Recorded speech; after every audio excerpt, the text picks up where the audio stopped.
Sir ముఖ్యంగా పిల్లల్లో అయితే రోగ లక్షణాలు ఏవైతే ఉన్నాయో వాటిని స్టార్టింగ్ లో తల్లిదండ్రులు చాలా మంది గుర్తించలేకపోతారు. దేంటి సార్ కారణం ఏంటి? ముందు స్కాన్స్ లో చూసి తల్లిదండ్రులు వాళ్ళు చాలా భయపడతారు. మా బిడ్డకి ఇక్కడ హార్ట్ లో హోల్ ఉందన్నారు, లంగ్స్ లో చిన్న కాయల్లా ఉన్నాయన్నారు, అవి ఉన్నాయని రకరకాలతో వస్తుంటారు. చాలా చిన్న బేబీస్ కి, చాలా ముసలి వాళ్ళకి ఎనెస్థీషియాలో రిస్క్ చాలా ఎక్కువ. Very young, very old. మీరు ఎక్కడో బేబీ డెలివరీ అయింది, బేబీ యాడ్ అవడం లేదు, ఆ బేబీని పట్టుకుని పరిగెట్టి వేరే ఏదో హాస్పిటల్ తీసుకుని వెళ్తారు.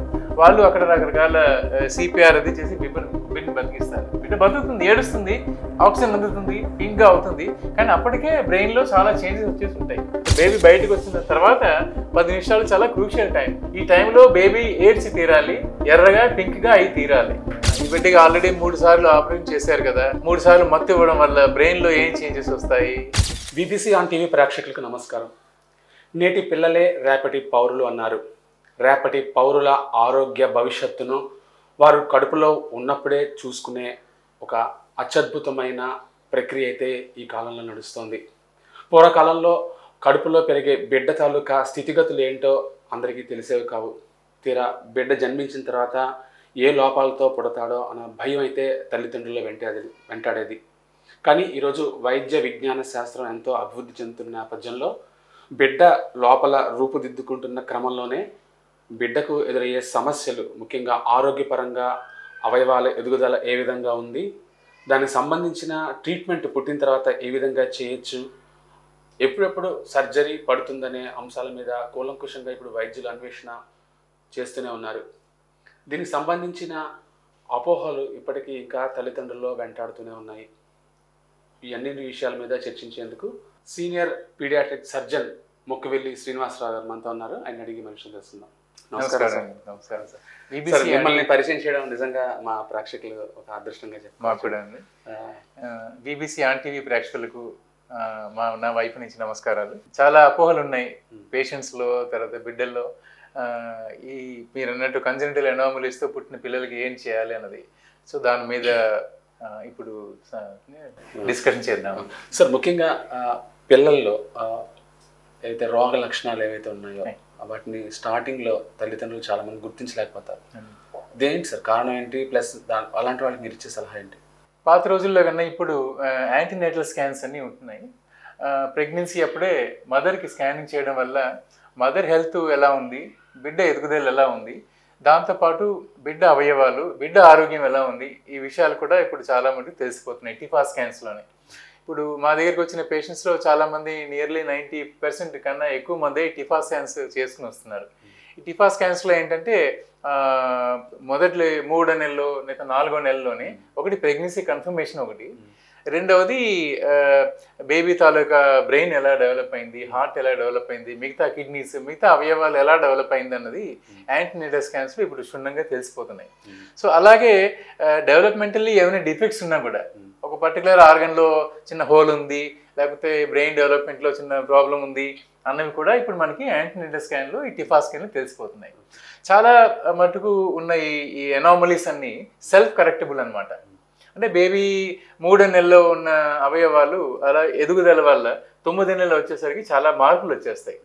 సో వాటి చూసి ముందు స్కాన్స్లో చూసి తల్లిదండ్రులు వాళ్ళు చాలా భయపడతారు. మా బిడ్డకి ఇక్కడ హార్ట్లో హోల్ ఉందన్నారు, లంగ్స్లో చిన్న కాయల్లా ఉన్నాయన్నారు, అవి ఉన్నాయని రకరకాలతో వస్తుంటారు. ఇవన్నీ డెవలప్మెంటల్ చేంజెస్ వల్ల 9 months నిండేసరికి ఇవన్నీ క్లియర్ అయిపోతాయి. సో ఇలా చాలా అపోహలు ఉన్నాయి. చాలా మటుకు ఈ కండిషన్స్ అన్నీ సెల్ఫ్ కరెక్టబుల్. కొన్నిటికి ఆపరేషన్ పడితే పుట్టిన తర్వాత చేస్తున్నాము. అవన్నీ ఈ రోజుల్లో చక్కగా 95% కన్నా ఎక్కువ సర్వైవల్తో ఉన్నారు బేబీస్ కూడా. సార్ ఆపరేషన్, పుట్టిన బిడ్డకి ఆపరేషన్ అంటే సహజంగా తల్లిదండ్రులు ఒక రకమైన భయం ఉంటుంది. పిల్లడి ఎలా భవిష్యత్తు ఎలా ఉంటుంది. ఒక వైద్యం చేస్తూనే పిల్లలకి, తల్లిదండ్రులకి వాళ్ళ కౌన్సిలింగ్ అనేది ఎంత అవసరం? ఒక డాక్టర్గా బాధ్యత ఎంత వరకు ఉంటుంది?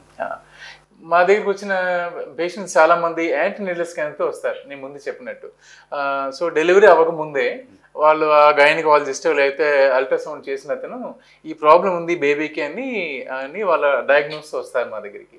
వాటిని పరిశీలించి మేము కొన్నిటికి ఆపరేషన్ పడతాయి, కొన్నిటికి ఏం అక్కర్లేదు. సో ఒకవేళ ఆపరేషన్ పడే కండిషన్ కానీ బేబీకి ఉంటే తల్లిదండ్రులు ఇద్దరిని కూర్చోబెట్టి మా చిన్నపిల్లల డాక్టర్, నియోనటాలజిస్టు, మా మత్తు డాక్టర్, మీ ముగ్గురు కూర్చుని పేషెంట్స్తో మాట్లాడి ఈ బేబీకి ఈ డెలివరీ తర్వాత 1వ రోజు ఆపరేషన్ చేయాలి, డెలివరీ తర్వాత అబ్జర్వ్ చేయాలి. కొంతమందికి ఆపరేషన్ అవసరం ఉండదు, ప్రాబ్లం ఉంటుంది కానీ ఆపరేషన్ అవసరం ఉండదు, వాళ్ళు 3 నెలలో 6 నెలల్లో చేసుకోవచ్చు అనమాట. సో ఇలాగ తల్లిదండ్రులను కూర్చోబెట్టి డెలివరీ ముందే మేము చేయబోయే ఆపరేషన్ ఏంటి, బేబీకి ఉన్న కండిషన్ ఏంటి, అది దానికి అర్జెంటుగా ఆపరేషన్ చేయాలా, కొన్నాళ్ళ తర్వాత చేయాలా అన్నది తల్లిదండ్రుల్ని, వాళ్ళతో వచ్చిన అటెండెంట్స్ని, వాళ్ళు పెద్దవాళ్ళు వస్తారు సాధారణంగా ఆ అమ్మాయి తల్లిదండ్రులు వాళ్ళు వస్తారు, వాళ్ళందరినీ కూర్చోబెట్టి మేము క్షుణ్ణంగా డీటెయిల్గా చెప్తాం. ఎన్ని రోజులు హాస్పిటల్లో ఉండాలి, ఎంతసేపు ఆపరేషన్ పడుతుంది, ఇవన్నీ వాళ్ళకి చెప్పి వాళ్ళకి స్థిమితంగా కామ్గా ఉండేటట్టు చేస్తామన్నమాట. ఈ భయాందోళన చాలా ఉంటాయి. ఇప్పట్లో అందరికీ 1-2 పిల్లలు, ఆ ఉన్న 1-2 పిల్లలకి ఏ ప్రాబ్లం అది వచ్చిందంటే వాళ్ళు చాలా గాబరా పడతారు. సో వాళ్ళని కూర్చోబెట్టి వాళ్ళని నెమ్మదిగా ఎడ్యుకేట్ చేస్తామన్నమాట.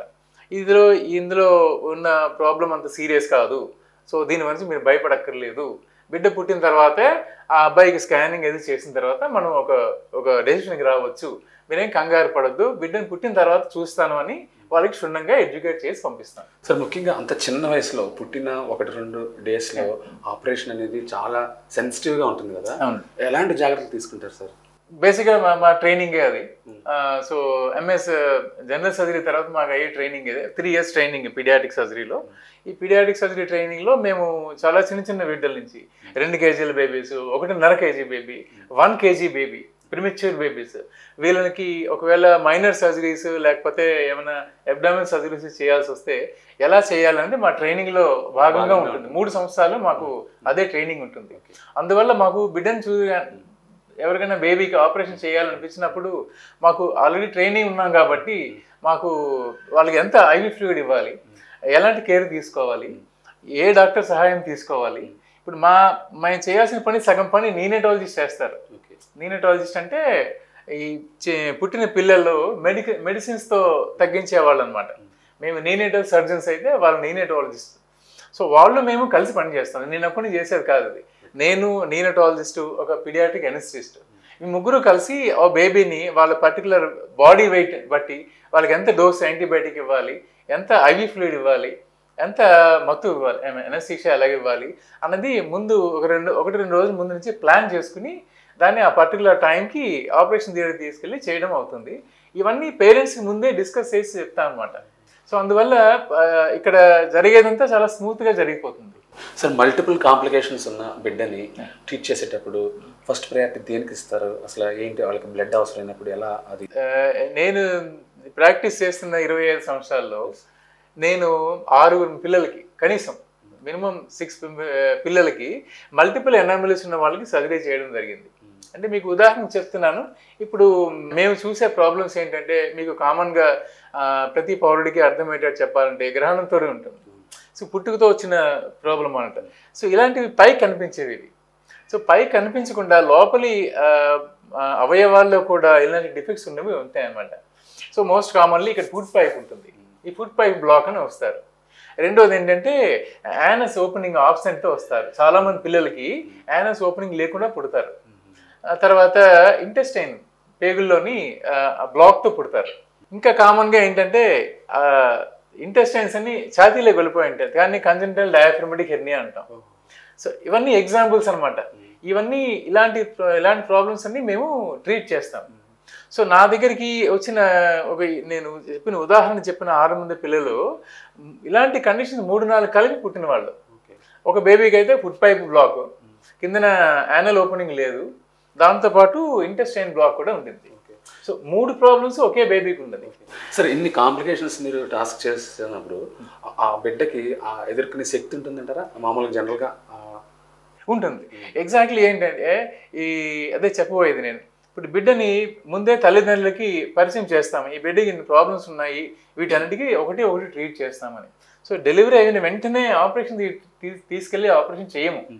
డెలివరీ అయిన తర్వాత ఒక రోజు బేబీని అబ్జర్వ్ చేస్తాం, మా ఎన్ఐసిలో పెడతాం. మా నీనటాలజిస్ట్ వస్తారు, వాళ్ళు కూడా బేబీని ఎగ్జామిన్ చేస్తారు. ఆ బేబీకి కావాల్సిన గ్లూకోజ్, తర్వాత యాంటీబయాటిక్స్, ఐవి ఫ్లూయిడ్స్ ఇచ్చి బేబీని స్టెబిలైజ్ చేస్తాం 1-2 రోజులు. సో ఎనస్థీషియాకి 3 గంటలు ఎనస్థీషియాకి తట్టుకునేటట్టు బేబీని ప్రిపేర్ చేసిన తర్వాత అప్పుడు 3వ రోజు ఆపరేషన్ థియేటర్ తీసుకెళ్ళి మేజర్ ఆపరేషన్ చేస్తాం. సో మోస్ట్ కండిషన్స్ మేము 1-2 రోజులు బేబీని తయారు చేసిన తర్వాతే ఆపరేషన్ చేస్తాం.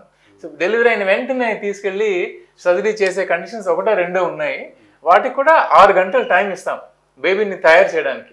సో ఇలాగ చేయడం వల్ల ఏంటంటే ఒకటి బేబీకి గ్లూకోజ్ రిజర్వ్స్ అన్నీ పెరుగుతాయి, బేబీ యూరిన్ అవుట్పుట్ ఒకటి ఇంప్రూవ్ అవుతుంది, బేబీ నార్మల్ పొజిషన్కి వస్తుంది. పుట్టిన తర్వాత నార్మల్ పొజిషన్కి వచ్చి మన రూమ్ ఎయిర్తో తీసుకోవడం, తనంతా తను సర్వైవ్ అయ్యే స్కిల్ డెవలప్ అవుతుంది.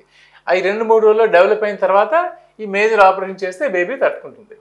సార్ మీరు స్టార్టింగ్లో కెరీర్ స్టార్టింగ్ మొదట్లో మీరు చూసిన పరిస్థితులు ఎలా ఉన్నాయి, ఇప్పుడు పరిస్థితులు ఎలా ఉన్నాయి, టెక్నాలజీ మారుతూ వస్తుంది కదా? 100% మారింది. నేను చదువుకున్నప్పుడు పిల్లల్లో ఈ లాప్రోస్కోపిక్ సర్జరీస్ అని, తర్వాత కొన్ని రకాల సిస్టోస్కోపీస్ అని ఇలాంటివి డెవలప్ కాలేదు. ఇవన్నీ డెవలప్డ్ కంట్రీస్ నుంచి ఫస్ట్ డెవలప్ అయ్యి అవన్నీ మనకి పరికరాలన్నీ మనకి కూడా ఇప్పుడు వచ్చినాయి మేడం. ఇప్పుడు ఆల్మోస్ట్ అన్ని కంట్రీస్లో చేసే పరికరాలన్నీ మన ఇండియాలో ఉండడం వల్ల అందరి బేబీస్కి వాళ్ళతో పాటు సమానంగా మనము చేస్తున్నాం. అప్పటికి ఇప్పుడు వచ్చిన డిఫరెన్సెస్ ఏంటంటే ఎనస్థీషియాలో చాలా మేజర్ చేంజెస్ వచ్చాయి. అంటే ఇప్పుడు 800 గ్రాముల బేబీకి ఆపరేషన్ చేయాలన్నా సరే మేము ఎనస్థీషియా టీము, మా నీనటాలజీ టీము తయారై ఉన్నాయన్నమాట. అది 800 గ్రాముల బేబీ అయినా 1 కేజీ బేబీ అయినా సరే తల్లిదండ్రులు ఏమీ భయపడక్కర్లేదు. రిస్క్ అయితే ఉంటుంది అందరికీ. చాలా చిన్న బేబీస్కి, చాలా ముసలి వాళ్ళకి ఎనస్థీషియాలో రిస్క్ చాలా ఎక్కువ, very young very old. So అది మనం ఎంత జాగ్రత్తగా తీసుకున్నా రిస్క్ అయితే ఉంటుంది, కానీ మనం సాధించగలం. ఇప్పుడున్న మందుల వల్ల, ఇప్పుడున్న పరికరాల వల్ల, ఇప్పుడున్న ఫెసిలిటీస్ వల్ల, ఇప్పుడున్న స్పెషలిస్ట్ వల్ల ఇవన్నీ సాధ్యం. ఇప్పుడు మేము నా కెరీర్లో నేను చేసింది 1.2 కేజీ బేబీకి లాప్రోస్కోపీ చేసి ఆ బేబీకి ఫుడ్ పైప్ బ్లాక్ ఉంటే దాన్ని క్లియర్ చేసి నా బేబీని బతికించాం. సో అది ఒక మైలురాయి లాంటిది అనమాట. నాకు చాలా కాన్ఫిడెన్స్ ఇచ్చింది. చాలా అటెంప్ట్ చేసాము, బేబీస్ని తల్లిదండ్రులతో మాట్లాడాము, అన్ని రకాలు చేసాము. అందరూ గ్రూప్ ఆఫ్ డాక్టర్స్ అందరూ కలిసి దాన్ని ట్రీట్ చేయడం వల్ల అది ఆ బేబీని సర్వైవ్ చేయగలిగాం. కొన్ని రోజుల క్రితం నేను ట్రైనింగ్ అయిన రోజుల్లో అయితే ఇలాంటి ఊహించలేము కూడా. సో ఇవన్నీ ఇప్పుడు సాధ్యం అనమాట. సార్ కీహోల్ సర్జరీలో డెవలప్మెంట్స్ ఏంటంటే వస్తున్నాయి సార్? ఇంకా కీహోల్ సర్జరీలో పెద్దవాళ్ళలో ఏం ఆపరేషన్ చేస్తున్నాము అన్ని ఆపరేషన్లు ఇప్పుడు పిల్లవాళ్ళలో చేయగలుగుతున్నాం. ఇంతకుముందు డెవలప్ అయిన కొత్తలో అయితే పెద్దవాళ్ళలో కోలిసిస్టెక్టమీ, అపెండిసెక్టమీ అదే చేసేవారు అడల్ట్స్లో. ఆ తర్వాత వాళ్ళు అడల్ట్స్లో కాంప్లికేటెడ్ లాప్రోస్కోపిక్ సర్జరీ చేయడం మొదలుపెట్టారు. అంటే ఇంటెస్టైన్ రిసెక్షన్స్, లివర్ రిసెక్షన్స్. ఇప్పుడు లేటెస్ట్గా లాప్రోస్కోపీలో అడల్ట్స్లో విపుల్స్ ఆపరేషన్, ప్యాంక్రియాస్ ఆపరేషన్ కూడా చేయగలుగుతున్నారు. ఇప్పుడు అవన్నీ పిల్లల్లో కూడా డెవలప్ అయింది. 1 కేజీ, 2 కేజీ, 5 కేజీల బేబీస్ కూడా ప్యాంక్రియాటిక్ సర్జరీస్, లివర్ సర్జరీస్ ఇలాంటివన్నీ లాప్రోస్కోపీతో చేయగలుగుతున్నాం. ఇండియా అంత డెవలప్ అయిందనమాట. ఇప్పుడు చాలా చిన్న ఇన్స్ట్రుమెంట్స్ వచ్చినాయి మాకు. ఇంత ఉండే అడల్ట్స్ ఇన్స్ట్రుమెంట్స్ అయితే మీకు 26 ఇంతవరకు ఉంటుందన్నమాట. ఇప్పుడు పిల్లల్లో వచ్చే ఇన్స్ట్రుమెంట్స్ పొట్టిగా ఉంటుంది. పిల్లలకి ఎంత సరిపోతుందో వాళ్ళ సైజుకి సరిపడా ఇన్స్ట్రుమెంట్, చిన్న ఇన్స్ట్రుమెంట్స్, చిన్న స్కోప్స్ అన్నీ వస్తాయన్నమాట. మీరు అబ్సల్యూట్గా లాప్రోస్కోపిక్ సర్జరీ చేసిన తర్వాత వాడికి పొట్ట మీద స్కారే ఉండదు అసలు. చిన్న 2 మచ్చలు ఉంటాయి, పుట్టు మచ్చల్లాగా. సో కొన్నాళ్ళు పోయిన తర్వాత ఆపరేషన్ రైట్ సైడ్ చేసామా, లెఫ్ట్ సైడ్ చేసామా బాగా గుర్తుండదు వాళ్ళ కాగితం చూస్తే తప్ప. సో ఈ డెవలప్మెంట్స్ అవి నేను వచ్చినప్పుడు ఇప్పటికి చాలా డెవలప్ అయింది. పెద్దవాళ్ళలో చేస్తున్న ఆపరేషన్ ఆల్మోస్ట్ అన్నీ కూడా ఇప్పుడు పిల్లల్లో చేయగలుగుతున్నాం. ఎందుకంటే ఇన్స్ట్రుమెంట్ సైజ్ తగ్గింది, తర్వాత పరికరాలు నైపుణ్యత, స్కిల్ పెరిగింది, కొత్త ఇన్స్ట్రుమెంట్స్ తయారు చేయగలుగుతున్నాం, ఫైన్ ఇన్స్ట్రుమెంట్స్. ట్రైనింగ్ సెంటర్స్ ఉన్నాయి పీడియాట్రిక్ సర్జన్స్కి. డిఫరెంట్ సెంటర్స్లోని మేము వెళ్ళి ట్రైనింగ్ తీసుకోవచ్చు. వాటి కోసం ట్రైనింగ్ తీసుకున్న తర్వాత పేషెంట్స్ కన్విన్స్ చేసి చేయగలుగుతున్నాం. సో ఇవన్నీ చేయడం వల్ల ఇప్పటికీ చాలా మారిపోయింది. సార్ ఇప్పుడు మీరు ఏదైతే స్టార్టింగ్లో కెరీర్ బిగినింగ్లో ఆపరేషన్ చేసిన ఒక వ్యక్తి తాలూకా, ఒక బిడ్డ తాలూకా పురోగతిని మీరు గమనిస్తున్నారా? ఎప్పుడైనా వాళ్ళ భవిష్యత్తులో వాళ్ళలో అసలు ఏ మార్పులు? చక్కగా నేను ప్రాక్టీస్ చేసిన నా ప్రాక్టీస్ అంతా నేను పంజాబ్ జలంధర్లో స్టార్ట్ చేశాను. జలంధర్లో స్టార్ట్ చేస్తూ అక్కడ 4 సంవత్సరాలు ప్రాక్టీస్ చేశాను. ఈ 4 సంవత్సరాలు ఇదే పని, పిల్లల్లో ఆపరేషన్ చేయడం. అక్కడ చుట్టుపక్కల ఈ స్పెషాలిటీ అనేది లేదు అసలు. నేనున్న ప్లేస్లో. సో నేనే వెళ్ళి అక్కడ ఈ సర్జరీ, ఈ పీడియాట్రిక్ సర్జరీ డిపార్ట్మెంట్ని అక్కడ తయారు చేసి అక్కడ పిల్లల్ని చాలా మందికి ఆపరేషన్లు చేయగలిగాం. అందులో ఒక అబ్బాయి నేను వచ్చేసే ముందనమాట ఒక కారణం వల్ల ఒక కారణం ఏదో పుట్టిన 2వ రోజో 3వ రోజో కొన్ని కారణాల వల్ల ఇంటెస్టైన్స్ అన్ని మల్టిపుల్ చాలా చోట్ల దగ్గర పర్ఫరేషన్తో వచ్చారు. స్టమక్లో పర్ఫరేషను, ఇంటెస్టైన్లో 2 పర్ఫరేషన్లు, లార్జ్ ఇంటెస్టైన్లో పర్ఫరేషను, ఇలాగా చాలా సీరియస్ కండిషన్లో వచ్చారు మా దగ్గరికి. మా దగ్గర కండిషన్ వస్తే దానికి 2-3 స్టేజ్ల్లో ఆపరేషన్ చేశాం బేబీకి. దానికి చాలా టెక్నిక్స్ ఉన్నాయండి, చేయవలసిన ప్రోటోకాల్స్ చాలా ఉన్నాయి. అవన్నీ ఫాలో అయ్యి 2-3 స్టేజెస్లో సర్జరీస్ చేసి బేబీని సర్వైవ్ చేసాం. ఆ అబ్బాయి ఇప్పుడు కెనడాలో ఇంజనీరింగ్ చేస్తూ వాళ్ళ తల్లిదండ్రి నాకు సంవత్సరంకి ఒకసారి వాళ్ళ ఫొటోస్ని పెడుతుంటారు, ఫేస్బుక్లో పంపిస్తుంటారు అనమాట. అలాంటి పిల్లలు మా దగ్గర తీసుకొస్తుంటారు అనమాట. ఈ అబ్బాయి మీరే ఆపరేషన్ చేశారండి, ఇప్పుడు 10వ క్లాస్ చదువుతున్నాడు అని. అరే ఏం ఆపరేషన్ చేశానండి అంటే చెస్ట్ ఆపరేషన్ చేశారండి అని. చూస్తే వాడికి మచ్చలు ఏమి ఉండవు వాడికి, ఎందుకంటే చాలా అప్పుడు 12 ఏళ్ళ క్రితం చేసిన లాప్రోస్కోపిక్ సర్జరీ వాటి వల్ల అనమాట. సో ఇలాంటి వాళ్ళని చాలా సక్సెస్ స్టోరీస్ అంటారు ఇవన్నీ చూస్తే మాకే మా బ్రాంచ్ మీద మాకు ఇంకా ప్రేమ ఎక్కువైపోతుంది. చాలా గ్రామీణ ప్రాంతాల్లో ఇవి తెలియని తల్లిదండ్రులు ఉంటారు, వాళ్ళకి మీరు ఇచ్చే సూచన ఏంటి సార్? అంటే ఆసుపత్రికి వెళ్ళే యోగ్యత కూడా వాళ్ళు లేకపోవచ్చు. ఇలాంటి కాంప్లికేషన్స్ వస్తున్నప్పుడు అసలు దేనివల్ల వస్తున్నాయి, ఎక్కడ దీనికి అడ్డుకట్టపడచ్చు అనేది ఒక సూచన అయితే ఏమైనా ఉందా? అసలు ఏ ప్రాబ్లమ్స్ వల్ల ఇవన్నీ వస్తున్నాయి, మల్టిపుల్ కాంప్లికేషన్స్ పుట్టిన బిడ్డల్లో ఎందుకు వస్తున్నాయని ఒకసారి రీసెర్చ్ అయితే జరుగుతుంది sir. Surgical complications, surgical problems. నేను చెప్పినట్టు ముందు ఇప్పుడు ప్రతి హాస్పిటల్లో, ఈవెన్ గ్రామీణ ఆసుపత్రులు కూడా డెలివరీ ముందు స్కాన్స్ తీస్తున్నారు. డెలివరీ ముందు స్కాన్ తీసినప్పుడు అందులో ఏమైనా మైనర్ డిఫెక్ట్స్ బేబీకి ఉంటే తల్లిదండ్రులకు చెప్తున్నారు. అది ఉంది పద్ధతి. యాంటీనేటల్ స్కాన్ లేకుండా ఇప్పుడు ఎవరు డెలివరీ చేయటం లేదు. సో యాంటీనేటల్ స్కాన్ చేసినప్పుడే ఏమైనా బేబీకి డిఫెక్ట్స్ ఏమైనా ఉన్నప్పుడు తల్లిదండ్రులతో డిస్కస్ చేస్తున్నారు. అది వాళ్ళు గుర్తుపెట్టుకుని అలాంటి సీరియస్ కండిషన్స్ ఉన్న బేబీని ఫెసిలిటీస్ ఉన్న దగ్గర డెలివరీ చేయించుకోవాలి. అంటే ఇది ఓకే, నేను అన్నది ఏంటంటే ఆ సమస్యలు రావడానికి కారణాలు ఏంటి? అసలు ఎందుకు డిఫెక్ట్స్ వస్తున్నాయి, లేదంటే ఎందుకు డిఫెక్ట్స్ వస్తున్నాయి, పొల్యూషన్ ఏంటంటే అన్ని దీనికి ఒక పర్టికులర్గా ఒక కారణం అనేది లేదు. ఒక 2-3 కండిషన్స్కి మాత్రం విటమిన్ డెఫిషియన్సీస్ వల్ల వస్తున్నాయని వాళ్ళు కొన్ని రీసెర్చ్లో వాటికి తెలిసింది. బట్ ఇప్పుడున్న ప్రెగ్నెన్సీ మదర్స్ అందరికీ విటమిన్స్ ఇస్తున్నాం. డెలివరీ ఉన్న 6 నెలలు ప్రెగ్నెన్సీ అయిన దగ్గర నుంచి డెలివరీ వరకు విటమిన్స్ ఇస్తూనే ఉన్నారు అన్ని రకాలు. అయినా సరే ఇవి వస్తున్నాయి. దీని కారణాలు మనకు తెలియని కారణాలు చాలా ఉన్నాయి. ఒకటి జెనెటిక్ ప్రెడిస్పోషన్ అనమాట. తల్లిదండ్రుల్లో జన్యు లోపాలు ఏమైనా ఉంటే సరే ఆ 2 కలిసి బేబీకి డబుల్ ఎఫెక్ట్ కింద వస్తుంది. తర్వాత ఏంటంటే మీరు అన్నట్టు పొల్యూషన్, లేదంటే ఎక్స్పోజర్ టు రేడియేషన్, ఎక్స్రే తీయించుకోవడం ప్రెగ్నెన్సీ ఉన్నప్పుడు తెలియకుండా. ఎక్స్రే తీస్తారు, చెస్ట్ ఎక్స్రేని తీస్తారు ప్రెగ్నెంట్ మదర్ హాస్పిటల్కి వెళ్తే. అప్పటికి ఆవిడ ప్రెగ్నెంట్ అని తెలియదు, అప్పుడు ఎక్స్రే తీసి దాన్ని చేస్తారు. సో ఇలాంటి రేడియేషన్ ఎక్స్పోజరు, తర్వాత మీరంటే విటమిన్ డెఫిషియన్సీస్, లేకపోతే రకరకాల జన్యు లోపాలు, వీటన్నిటి వల్ల ఇలాంటివి వస్తున్నాయని రీసెర్చ్లో ఉన్నాయి. బట్ ఒక పర్టికులర్గా ఈ కారణం వల్ల ఇది వస్తుంది అని అవాయిడ్ చేయడానికి ఏమీ లేవు మన దగ్గర. సార్ ముఖ్యంగా సర్జరీ తర్వాత తీసుకోవాల్సిన జాగ్రత్తల విషయంలో ముఖ్యంగా మనం చూసినట్లయితే మందులు, ఎక్కువగా మెడిసిన్స్ రాస్తారు చాలా మంది డాక్టర్లు. ఆ మందులు వాళ్ళకి పిల్లలకు పడతాయి లేదని చూడకుండా రాసిస్తారు, కోర్స్ రాస్తారు. ముఖ్యంగా దాన్ని ఏంటి సార్, దాని పరిష్కారం ఏంటంటారు? మేము ఆపరేషన్ చేసిన తర్వాత అయితే ఎక్కువ మెడిసిన్స్ ఏమి రాయము, కొన్ని కండిషన్స్లో మాత్రమే రాస్తాము. ఓన్ హీలింగ్ అయిపోయిన తర్వాత, కుట్లు మానిపోయిన తర్వాత ఇంకేం మందులు మేము. కొన్ని మెడికల్ కండిషన్స్కి కొన్ని రోజులు, ఎక్కువ రోజులు లైఫ్ లాంగ్ మెడికేషన్ ఇవ్వాలి, 1 సంవత్సరం 2 సంవత్సరాల లాగా. మేము కూడా కొన్ని కిడ్నీ ప్రాబ్లమ్స్కి, కొన్ని బ్లాడర్ ప్రాబ్లమ్స్కి యాంటీబయాటిక్స్ పెడతాం. అవి కొన్నాళ్ళు 2-3 సంవత్సరాలు వేయాలి రోజు, మైనర్ డోసులని.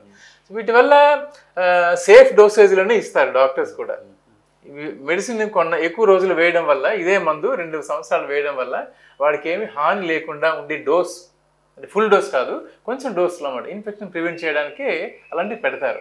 అలాగే మెడికల్గా కూడా వాళ్ళ మెడికల్ కండిషన్స్ ఉన్నాయి. బ్రాంకియల్ ఆస్మా ఉంది, ఎలర్జీ ఉంది, లేకపోతే ఇంకేదో సమ్ కైండ్ ఆఫ్ బ్రాంకైటిస్, ఇలా రకరకాల కండిషన్ ఉన్నాయి.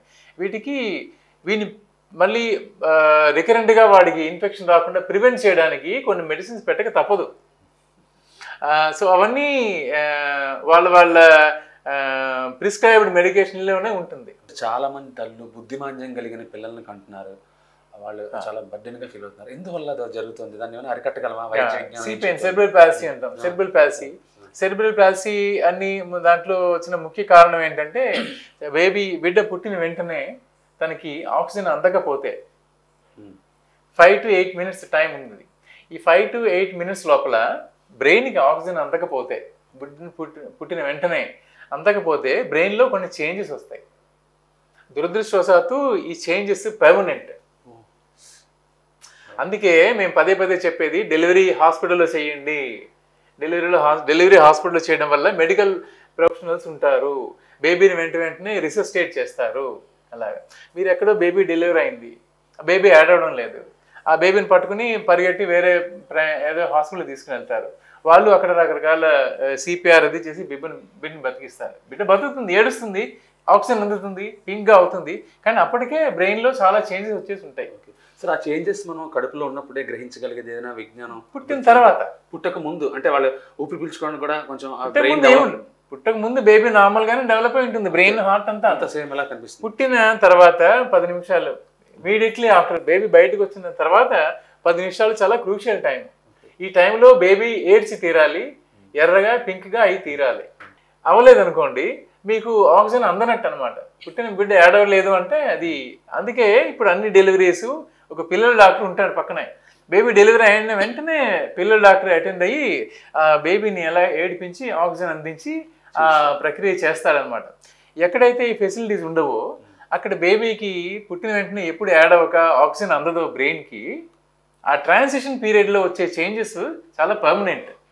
అంటే గైనకాలజిస్ట్ ప్లస్ పీడియాట్రిషియన్ ఇప్పుడు కలిసే పని చేస్తున్నారు. ఇప్పుడు అయిన డెలివరీస్ అన్ని హాస్పిటల్స్లో అయిన డెలివరీస్ అన్ని పిల్లల డాక్టర్ గైనకాలజిస్ట్ కలిసి చేస్తున్నారు. సార్ ఏంటి సార్ మీ అబ్జర్వేషన్లో ఏం జరుగుతుంది అసలు మామూలుగా పిల్లల వైద్యానికి సంబంధించి? చాలామంది పేరెంట్స్ ఎఫర్ట్ చేయలేని పరిస్థితులు ఉన్నాయి, వైద్య ఖర్చులు కూడా బాగా ఎక్కువ అవుతున్నాయి. యాజ్ ఎ డాక్టర్గా, యాజ్ ఎ హ్యూమన్ బీయింగ్గా మీ అభిప్రాయం ఏంటి? మీ కాంప్లికేషన్ కేసులు కొన్ని ఫేస్ చేసి ఉంటారు చాలామంది, దాని ఛాలెంజెస్ మీరు అది కూడా చెప్పండి. ఇప్పుడు వైద్యం తిరస్కారం అన్నది లేదు. అంటే మేమే కాదు, ఏ హాస్పిటల్కి వెళ్ళినా సరే వాళ్ళు ఏ హాస్పిటల్కి వెళ్తే అక్కడ వాళ్ళకి వాళ్ళ స్తోమతకి, వాళ్ళ ఆర్థిక స్తోమత తగ్గినట్టే ట్రీట్మెంట్ చేసే ఫెసిలిటీస్ అన్ని హాస్పిటల్స్లో ఉన్నాయి. గవర్నమెంట్ రన్ చేసే స్కీమ్స్ ఉన్నాయి, సెంట్రల్ గవర్నమెంట్ రన్ చేసే స్కీమ్స్ ఉన్నాయి, హెల్త్ ఇన్సూరెన్స్ ఉంది, ప్రైవేట్ హెల్త్ ఇన్సూరెన్స్ ఉంది. ఇవేమీ లేకపోయినా సరే మా దగ్గరికి వచ్చే పేషెంట్స్ని ఒకవేళ ఆపరేషన్ కానీ అవసరం పడితే వాళ్ళు ఎఫోర్డ్ చేసుకునే ప్యాకేజ్లోనే మేము చేసి పంపిస్తున్నాము. మా విధంగా మేము ఎంత సాయం చేయగలమో అని చేస్తున్నాము. పేషెంట్కి ఇష్టం లేక వెళ్ళిపోక తప్ప మిగతా పేషెంట్ని ఏదో ఇలాంటి కారణాల వల్ల, ఆర్థిక స్తోమత లేని వల్ల తిరస్కారం చేసి ట్రీట్మెంట్ చేయము అన్నది ఏ హాస్పిటల్ వాళ్ళు చేయరు. సో ఏదో కారణం, ఏదో దాంట్లో, ఏదో గవర్నమెంట్ స్కీమ్లో లేకపోతే హెల్త్ ఇన్సూరెన్స్లో ఈ రెండు లేకుంటే వాళ్ళ దగ్గర ఉన్న వాళ్ళు ఎంత ఎఫోర్డ్ చేసుకుంటే అంతదో చేసి పంపిస్తున్నాం. సార్ పోస్ట్ ఆపరేటివ్ కేర్ అనేది మెయిన్గా తల్లే బాధ్యత వహించాలి. ముఖ్యంగా తల్లు మీరు ఇచ్చే సూచన ఏంటంటే, ఒక పక్క టీచర్ గమనిస్తారు కొన్ని విషయాలు, ఇంట్లో తల్లి ఉంటారు. మరింత జటిలం కాకుండా పిల్లడి భవిష్యత్తు ఆరోగ్యపరంగా ముందే ఎర్లీ డిటెక్షన్ అనేది వార్నింగ్ సైన్స్ అంటాం. ఈ ఆపరేషన్ తర్వాత, ఏ ఆపరేషన్ తర్వాత అయినా తల్లికి మొత్తం తల్లి తండ్రికి ఎదురు కూర్చోబెట్టి బేబీకి ఏం డిఫెక్ట్ ఉంది, ఫుడ్ పైప్ డిఫెక్ట్ ఉందా, లేకపోతే ఇంటెస్టైన్ డిఫెక్ట్ ఉందా, కిడ్నీ డిఫెక్ట్ ఉందా, అన్నీ వాళ్ళకి డీటెయిల్గా ఎక్స్ప్లెయిన్ చేస్తాం. ఈ డిఫెక్ట్ ఉంది, ఈ ఆపరేషన్ చేస్తాము, ఇన్ని గంటలు పడుతుంది, ఇన్ని రోజులు హాస్పిటల్లో ఉండాలి, ఎవ్రీథింగ్ చాలా క్లియర్గా చెప్పేస్తాం. ఈవెన్ హెర్నియా ఆపరేషన్ కూడా ఒక రోజు ఉండాలి చెప్పేస్తాం అనమాట. సో ప్రతిదీ పేషెంట్కి చెప్పేసి, తల్లిదండ్రులకు చెప్పే ఆపరేషన్ చేస్తాం. సో ఆపరేషన్ అయిపోయిన తర్వాత పేషెంట్కి మా బిడ్డకి ఏమైందో తెలియదు అన్నది ఉండదు. కొంతమంది ఫోన్లో చేస్తారు నాకు, సార్ ఈసీవెజిలెటరీసా బేబీ సార్ మేము అని. మదర్ ఒక విలేజ్లో ఉన్న మదర్ బేబీ డయాగ్నోస్ ఫోన్లో చెప్తుంది నాకు, మా బేబీకి యానోరెక్టల్ మాల్ఫార్మేషన్ అండి అని, మీరు సర్జరీ చేశారు అని. సో నాకు తెలిసిపోతున్నాడు. సో పేరెంట్కి బేబీకి ఏమైందో తెలిసి తీరాలి ఫస్ట్ థింగ్. రెండోది ఏంటంటే సర్జరీ అయిపోయిన తర్వాత మోస్ట్లీ సర్జరీ బేబీ ఇంటికి వెళ్ళొచ్చు అన్న స్టేజ్లో, ఇంక ఇంటికి వెళ్ళిన తర్వాత ఏ కాంప్లికేషన్ రాకుండా ఉన్నప్పుడే పంపిస్తాం. ఆ కాంప్లికేషన్ ఏమైనా వస్తుంది అని మేము ఊహిస్తే అవన్నీ హాస్పిటల్లో ఉంచి క్లియర్ చేసి వాళ్ళు పై ఊరు వాళ్ళు అనుకోండి, వేరే ఏదో 100 కిలోమీటర్ల దూరంలో ఉన్నవారు అనుకోండి, వాళ్ళకి వైజాగ్లోనే ఉండమని చెప్తాం. కొన్ని రోజులు ఒక 2 వారాలు దగ్గరలో ఉండండి, ఏమైనా ఈ కాంప్లికేషన్ వస్తే మా దగ్గరికి మళ్ళీ రండి, 2 వారాల తర్వాత అంతా బాగుంటే మీ ఊరు వెళ్ళిపోండి. అంటే వాళ్ళు కొంతమంది ఈ ఊరికి ఇంకా 100 కిలోమీటర్ల దూరం అని చెప్తుంటారు. సో చాలా కారణాల నుంచి వస్తారు. సో వాళ్ళకి ఇంట్లో తల్లిదండ్రి ఏమి కేర్ తీసుకోకుండా ఉన్న స్టేజ్లోనే పంపిస్తాం. అంతవరకు మేము చూస్తాం, లేదా మా దగ్గర ఉంచుకుంటాం ఈ ఊర్లో దగ్గర. సో వాళ్ళకి సర్జరీ తర్వాత ఏమైపోతుంది అని భయం అన్నది లేదు, అప్పుడే వాళ్ళ ఇంటికి పంపిస్తాం. ఓకే సార్, జనరల్ క్వశ్చన్ ఒకటి, నార్మల్ డెలివరీ అయ్యే బిడ్డకి సిజేరియన్ ద్వారా బయటకు వచ్చిన బిడ్డకి వాళ్ళలో ఏమైనా హెల్త్ పరంగా ఏముండవు. నార్మల్ డెలివరీ కూడా పిల్లల డాక్టర్ అటెండ్ అవ్వాలి. మళ్ళీ ముందుకు వస్తున్నాను నేను, సిజేరియన్ బేబీ కూడా పిల్లల డాక్టర్ పక్కన ఉండాలి. అది ఉన్నారు ఇప్పుడు అన్ని హాస్పిటల్స్లో కూడా, వీళ్ళిద్దరే కలిసి చేస్తున్నారు. సో ఇలా అయిన డెలివరీకి అలా అయిన డెలివరీకి ఏమి వాళ్ళ ఫ్యూచర్కి సంబంధించి ఏమి ఫ్యూచర్ వైజ్ హెల్త్ వైజ్ ఏమి చెందు రెండు. థ్యాంక్ యూ సార్, చాలా మంచి విషయాలు చెప్పారు. నమస్కారం, మీతో మాట్లాడడం it's good to talk to you. Thank you sir. మీ ప్రేక్షకులందరికీ ధన్యవాదాలు. అండ్ చాలా అపోహలు ఉన్నాయి ప్రజల్లో. ఒకటి ఏంటంటే చిన్న చిన్న పిల్లలకి మత్తు ఇస్తారు కదా, మత్తు ఇచ్చిన తర్వాత వీళ్ళకి బ్రెయిన్ డెవలప్మెంట్ ఎలా ఉంటుంది, ఈ బిడ్డకి ఆల్రెడీ 3 సార్లు ఆపరేషన్ చేశారు కదా, 3 సార్లు మత్తు ఇవ్వడం వల్ల బ్రెయిన్లో ఏం చేంజెస్ వస్తాయి అని అంటారు. ఇప్పుడు అపోహలు ఏమీ లేవు, ఎందుకంటే ఇప్పుడున్న మెడిసిన్స్ అన్నీ సర్జరీ అయిపోయిన వెంటనే శరీరంలోంచి వెళ్ళిపోతాయి, మెటబోలైజ్ అయిపోయి. మనం ఇచ్చిన ఏ మెడిసిన్ శరీరంలో ఉండిపోదు. బేబీ 1 గంట 2 గంటల ఆపరేషన్ తర్వాత వెంటనే ఎప్పుడైతే బేబీ రికవర్ అయ్యి ఏడుస్తుందో ఆ ఎనస్థీషియా కోసం ఇచ్చిన మెడిసిన్ ఆ 2 గంటల తర్వాత మెటబోలైజ్ అయ్యి డైజెస్ట్ అయ్యి వెళ్ళిపోతుంది శరీరం నుంచి బయటికి. సో మనం ఇచ్చిన మందు ఎక్కువ రోజు బ్రెయిన్లో పాడు చేస్తుంది, కిడ్నీ పాడు చేస్తుంది అని అపోహలే లేవు. ఒకటి. రెండవది ఏంటంటే ఇన్ని ఆపరేషన్ చేయడం వల్ల బిడ్డకి ఏంటిది జ్ఞానం తగ్గిపోతుందా, వాడు బాగా చదువుకోగలడా, వాడి ఫ్యూచర్ ఏమవుతుంది అని చాలామంది అడుగుతుంటారు. నేను చెప్పినట్టుగానే ఈ అనెస్థీషియా కోసం ఇచ్చిన మెడిసిన్స్ కానీ, సర్జరీ కోసం ఇచ్చిన యాంటీబయాటిక్స్ కానీ, లేకపోతే మేము సర్జరీ చేసిన ఎఫెక్ట్స్ కానీ పిల్లల్లో పర్మనెంట్గా ఏమీ చేంజెస్ ఉండి డ్యామేజ్ ఏమి చేయవు. అలాంటి మెడికేషన్స్ అన్నీ ఉన్నాయి ఇప్పుడు. సో ఇలాంటి కారణాల వల్ల ఇంకోటి అడుగుతారు, ఈ బిడ్డకి ఇలా వచ్చింది కదా, మేము 2వ బిడ్డ ప్లాన్ చేసుకుంటే ఆ బిడ్డ కూడా ఇలాంటి డిఫెక్ట్ వస్తుందా అని అడుగుతారు. సాధారణంగా ఇవి నేను ముందు చెప్పినట్టు అన్నోన్ రీజన్స్, ఇడియోపతిక్ రీజన్స్. ఒక బిడ్డతోనే ఆగిపోతుంది, పుట్టిన ప్రతి బిడ్డకి రాదు. కొన్ని సంఘటనలు ఉన్నాయి కూడా, ఫస్ట్ బేబీకి అదే డిఫెక్ట్, సెకండ్ బేబీకి అదే డిఫెక్ట్ ఉంటుంది రేర్గా. బట్ ఒకసారి ఫస్ట్ చైల్డ్ ఎఫెక్ట్ అయిన తర్వాత 2వ చైల్డ్కి అది ఎఫెక్ట్ అవ్వదు. సో ఇలాగనమాట.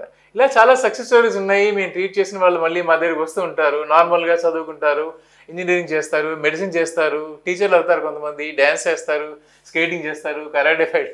మేము ఆపరేషన్ చేసిన పిల్లలు బయటికి వెళ్ళి నాకు ఒక పిల్ల కరాటే ఛాంపియన్, ఇంకో అబ్బాయి టెన్నిస్ ఆడతాడు, ఇంకొకడు నేను చెప్పినట్టు కెనడాలో సెటిల్ అయి ఉన్నాడు. ఇలాగా ప్రతి ఫిట్నెస్ నార్మల్గా మిగతా పిల్లలాగా ఉన్నారు. సో ఇలాగా నా దగ్గర, మా కొలీగ్స్ దగ్గర ఇలాంటి సక్సెస్ స్టోరీస్ చాలా ఉన్నాయి. సో అస్సలు అపోహ లేదు, పిల్లలకి సర్జరీ అవసరం పడితేనే చేస్తారు ఈ రోజుల్లోని. నార్మల్గా హెల్తీగా ఉన్న పిల్లలకి ఎవరు పిలిచి ఆపరేషన్ చేయరు.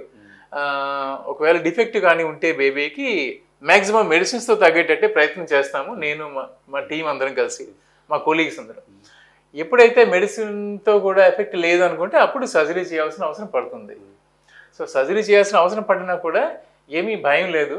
మీరు మీ డాక్టర్తో క్లియర్గా అడగండి, ఏమిటి డిఫెక్ట్, ఏమి సర్జరీ చేయాలి, దానివల్ల ఏంటి ఎఫెక్ట్ ఫ్యూచర్లో అని క్లియర్గా అడగండి. వాళ్ళన్నీ మీకు చెప్పిన తర్వాతే సర్జరీ చేయించుకోవడానికి మీరు తయారవ్వండి. ధన్యవాదాలండి. అప్పుడే పుట్టిన బిడ్డలకు సర్జరీ అవసరం పడుతుందా లేదా అనేది పూర్తిగా తల్లిదండ్రులు ఎరుకుతూ ఉండాలి. మంచి డాక్టర్ని సంప్రదించాలి. ఆ అవసరం ఉన్నంత మేరకే సర్జరీలు చేస్తాము, అవసరం లేకపోతే అది కేవలం మందులతోనే నయం చేస్తాము. అయితే అపోహలను మాత్రం పూర్తిగా దూరం పెట్టాలి తల్లిదండ్రులని డాక్టర్ ముఖవిల్లి శ్రీనివాసన్ గారు చెప్తున్నారు. నమస్కారం.